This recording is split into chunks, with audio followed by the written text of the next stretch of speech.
생각보다는 한 방만 배우는 게 아니라 양방과 한 방이 적절하게 섞여 있습니다. 안녕하세요. 30대 장수생에서 지금은 한의사인 딸슘입니다. 한의대 적성에 대한 영상을 찍으려다가 교육과정에 대한 분량이 늘어나서 오늘은 한의대 교육과정만 따로 분리한 영상인데요. 이 영상 먼저 보시고 그 다음에 한의대 좋은 영상 1탄을 참조하시면 되겠습니다. 여기 보이는 두꺼운 동의보감 보이시죠? 되게 두껍죠? 무겁기도 해요. 실제로 이걸로 수업 시간에 수업을 하진 않는데요. 동의보감 말고도 이 정도 되는 두께의 책은 여러 권이 있기는 합니다. 이런 두꺼운 책들은 학회나 외부 스터디에서 주로 공부를 하는 편이고요. 수업 교과서는 따로 다 있습니다. 이거 말고 이렇게 된 이게 교과서. 이런 교과서들 가지고 따로 수업을 하게 됩니다. 한의대 교과과정을 설명하기 전에요. 왜 그런 과목들을 배워야 할까에 대해서 설명을 잠깐 해볼게요. 먼저 임상예를 한번 들어보면요. 소화 문제로 환자가 왔다고 해볼게요. 환자는 위 내시경상에서 검사상 문제가 없었고 다른 검사에서도 딱히 문제는 없었다고 합니다. 기저질환이라면 고혈압으로 인해서 작년부터 혈압약을 복용하고 있다고 합니다.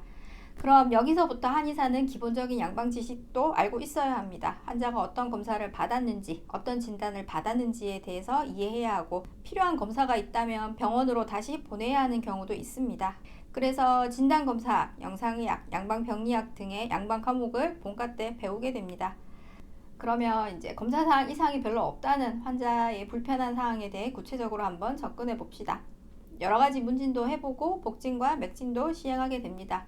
한방적인 진단과 치료를 결정하기 위한 과정입니다.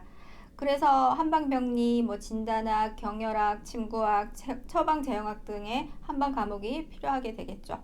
한방에서는요, 동병이치, 이병동치라는 말이 있습니다. 같은 병이라도 치료를 다르게 해야 되는 경우도 있고 다른 병인데도 같은 치료로 할 수 있다는 말입니다. 같은 소화 문제가 있는 사람에 따라서 치료 방식이 다를 수 있는데요. 소화 관련 증상은 비슷해도 왜 이런 증상이 생겼는지는 사람마다 면밀히 따져봐야 합니다. 그래서 사람 자체에 더 접근하는 것이 한의학입니다. 기운이 없어서 위장 기능이 떨어져서 소화 문제가 생겼다면 기운을 올려야 하는 치료를 해야 되겠고, 노폐물이 많이 쌓여서 소화 문제를 일으킨다면 요즘에 많이들 아시는 담적 치료로, 스트레스로 인해서 위장에 문제가 생겼다고 판단되면 스트레스를 풀어주는 치료로, 체질적으로 소화 기능이 약한 분이라면 체질 처방으로 접근하기도 합니다. 다양하죠?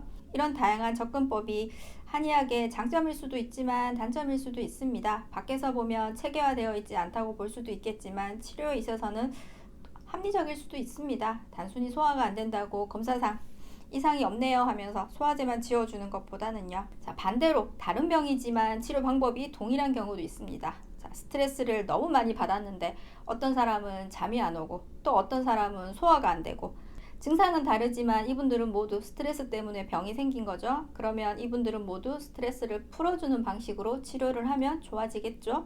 이해가 되셨나요? 왜 이렇게 다양한 치료 접근법이 생겼는지 한의학의 역사에 대해서도 공부하게 됩니다. 우리가 한국사를 공부하는 것처럼 말입니다. 어떤 흐름에 따라 한의학이 발전되어 왔는지를 배우게 되겠죠. 또 그런 배경을 이해하려면 한문도 어느 정도 알아야 하고 동양 철학도 조금은 알고 있어야 합니다. 그리고 발생학과 해부학도 있습니다. 실제 해부학 실습도 하게 됩니다. 근육이나 혈관, 신경의 구조적인 이해를 바탕으로 해서 혈자리도 찾고 침치료를 하게 됩니다. 근골격계 질환이 한의원에서 많은 비중을 차지하기 때문에 실제로도 근육 해부학은 중요합니다. 그리고 생화학, 미생물학, 생물학, 면역학, 조직학 등의 기초과학 교과목도 있습니다. 생각보다는 한방만 배우는 게 아니라 양방과 한방이 적절하게 섞여 있습니다. 이제 실제로 경희대 한의과 대학 사이트에서 교육과정을 한번 살펴볼까요? 경희대 사이트에 들어왔는데요. 잘 보이시나요? 한의학과는 2년, 한의학과는 4년으로 이루어져 있습니다. 한의학과는 여기 나와 있는 전공 수업 외에 교양 수업도 이수해야 합니다. 한의학과는 교양 없이 전공 위주로만 수업이 진행됩니다. 여기 1학년 학년이 나와 있으니까 1학년 때 수업이 이 정도네요. 전공 필수, 전공 기초 몇 가지 이렇게 나눠져 있는데요. 보니까 한문, 한의학, 인문, 의학용어 이렇게 세 개가 전공 필수로 나와 있긴 한데요. 한문이 제가 다닐 때는 맹자였던 것 같은데 지금은 어떻게 바뀌었는지는 모르겠네요. 한의학, 인문은 원론이라는 책이 보이시나요? 여기 한의사분들은 많이 아실 건데요. 한의학 원론이라는 한의학 개론서 같은 건데요. 안에 보면 이런 식으로 한자가 가득하죠. 전반적인 기초 내용을 담고 있는 책입니다. 한의사분들은 다 아실 거예요. 빨간 책 이러면. 이런 책으로 한의학 입문 수업을 보통은 하고요. 의학 용어는 양방 과목입니다. 한의원에 오시는 대부분의 환자분들이 양방병원을 거쳐서 오시는 경우도 많고 거기서 진단이나 검사를 받고 오시기 때문에 저희도 기본적인 용어는 알아야 되겠죠. 그냥 주구장창 외우는 수업입니다. 여기 한 학년이 100명 넘었는데요. 이 시험을 반에서 5등 정도 했던 기억이 나네요. 그리고 일반 화학과, 일반 생물, 기초과학 수업도 있습니다. 자, 그렇게 1학년 있고요. 2학년이 되면 전공 필수 중에 의학, 한문, 의사학, 생리학. 의사학이라는 과목은 한의학이 어떻게 발전되어 왔는지 한의학의 역사에 관한 수업인데요. 본과 가면 각각설이라는 수업이 있거든요. 그러니까 그 수업과 좀 이어지는 수업입니다.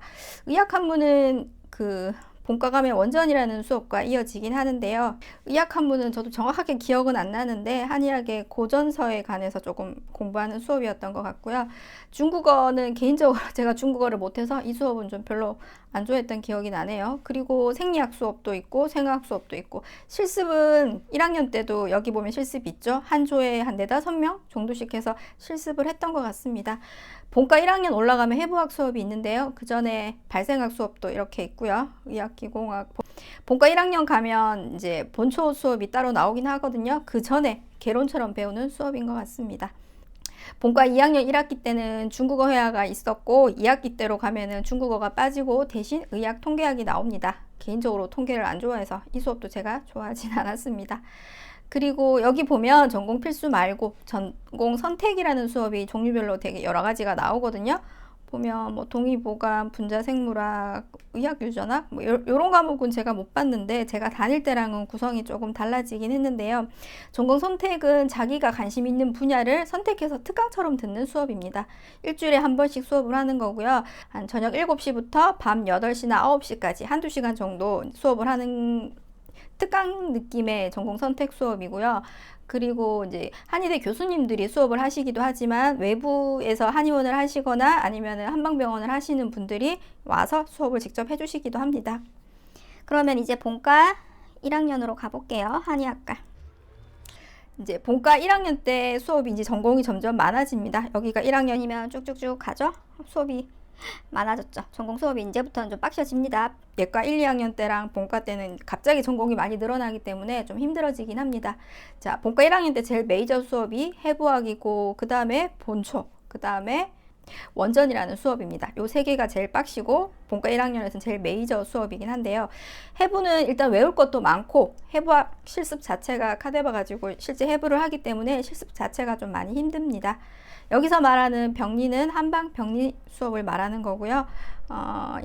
그 다음에 양방 생리는 양방 과목이겠죠. 본과 2학년에 가면 양방 병리라는 수업도 또 배웁니다. 생리, 병리. 생리는 우리가 건강한 상태, 병들기 전의 상태고 병리 질병이 있는 상태가 병리 상태가 되겠죠. 그리고 이제 본초는 우리가 다루는 한약재를 기본으로 해서 간별법이라든지 아니면 기원이라든지 약재의 효능이라든지 어떤 약재가 만나면 문제가 생긴다든지 어떤 약재가 만나면 효과가 증대된다든지 그런 식으로 해서 하고 실습도 여러 가지 실제로 약을 다려보기도 하고요. 어떤 약재가 어떤 약재인지 감별도 해보고 그런 수업입니다. 원전은 한의학에 있어서 가장 중요한 수업이기도 합니다. 황제내경이라는 그 한의학의 근간이라고 해야 되나? 그런 이제 고전이 있거든요. 그 부분에 대해서 수업을 다루는데요. 제가 다닐 때는 이 원전 수업 과제로 논문을 내야 되는 수업이라서 조금 나름 빡셨던 수업이었던 것 같습니다. 조직학도 양방 과목이죠. 이렇게 쭉쭉쭉 본과 1학년을 넘어가게 되면 이제 본과 2학년 때부터 이제 또 다른 수업이 나오는데요. 본과 2학년 올라가면 이렇게 경혈학이라는 수업이 나오기 시작하는데요. 외울 게 많은 수업입니다. 경락에 따라서 유주하고 있는 혈자리를 순서대로 탁 치면 또로록 혈자리 이름이 나올 수 있도록 엄청 외워야 됩니다. 그리고 양리학은 한방과 양방의 약간 짬뽕 과목이라고 해야 되나? 한약재가 어떻게 양리적으로 작용을 하는지에 대해서 살펴보는데요. 논문도 나오고 여러 가지 실험이나 이런 부분도 조금 나오기도 합니다.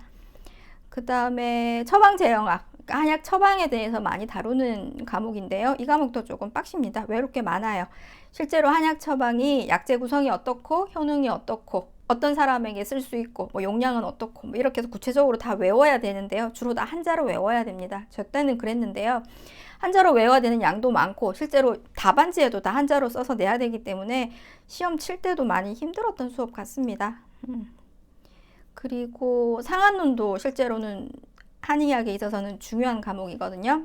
많이 빡신 과목은 아닌데 매주 시험을 쳤던 것 같긴 한데 뭐 그렇게 많이 힘든 과목은 아닌데 한의학에 있어서는 되게 중요한 과목이 상한론입니다. 예과 때 이제 의사학이라는 한의학의 역사에 대해서 어떻게 발전해 왔는지 봤다면 각각 학설은 그 흐름 속에서 굵직굵직한 대가들이 있거든요. 그 사람들이 어떻게 치료를 해 왔는지에 대해서 좀 살펴봅니다. 의학 윤리, 뭐 미생물학, 면역학 이런 것도 양반 과목이죠. 제법 양반 과목이 많은 편이죠.